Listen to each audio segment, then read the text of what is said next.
ওসমান হাদি ও জাতীয় কবি নজরুল ইসলামের কবর জিয়ারত করে জাতিকে নতুন এক বার্তা দিলেন তারেক রহমান। আবারও বলছি, ওসমান হাদি ও জাতীয় কবি নজরুল ইসলামের কবর জিয়ারত করে জাতিকে নতুন শান্তির বার্তা দিলেন বাংলাদেশের বিএনপির চেয়ারপারসন, অ্যাক্টিং ভারপ্রাপ্ত চেয়ারপারসন জনাব তারেক রহমান।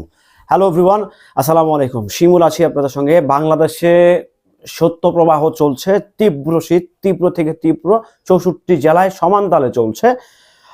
আজকে আপনারা অবগত আছেন, আজকে ওনার যেহেতু একটা শিডিউল ছিল তারেক রহমানের, সেটা হচ্ছে যে উনি আমাদের শহীদ হাদি ভাইয়ের কবর জিয়ারত করবেন, তার পাশাপাশি আমাদের জাতীয় কবি নজরুল ইসলামের কবর জিয়ারত করবেন, যেহেতু পাশাপাশি দুইটা একসাথে।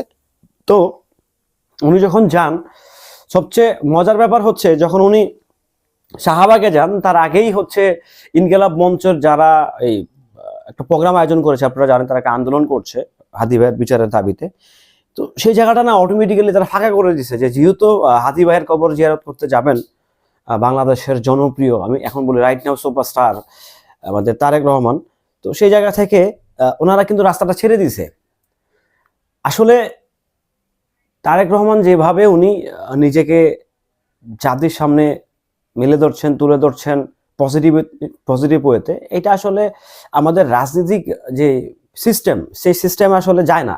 বাট আমি যেটা দেখলাম যে উনি সকল সিস্টেমকেই মানে করছেন, করে উনি মোট কথা হচ্ছে যে মানুষের সাথে কানেক্ট হতে চান, দেশের মানুষের সাথে উনি কানেক্ট হতে চান। সেই জন্যই কিন্তু উনি সকল ভেদাভেদ ভুলে কিন্তু উনি কিন্তু আপনারা খেয়াল করেছেন দেশে আসার পরে যে উনি যে ভাষণটা দিয়েছেন, সেখানে কিন্তু কোনো রাজনৈতিক দলকে অ্যাটাক করে নাই, কাউকে অ্যাটাক করে নাই, উনি ওনার মতো কথা বলে গেছেন। তো এটাই তো হচ্ছে একজন দুর্দান্ত পলিটিশিয়ানের মতো আচার আচরণ।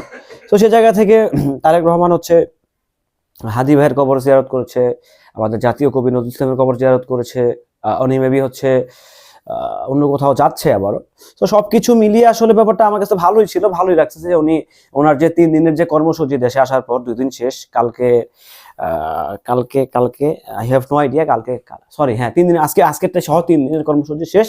এখন কালকে থেকে হয়তোবা উনি ওনার রাজনৈতিক ব্যাপার স্যাপারগুলো নিয়ে বসবেন কিংবা আলাপ আলোচনা করবেন। সবকিছু মিলে আসলে যেহেতু উনি দেশে আসছেন নির্বাচন করতে, সো ডেফিনেটলি, কেননা উনি তো ওনার রাজনীতি করার অধিকার দেশে আছে।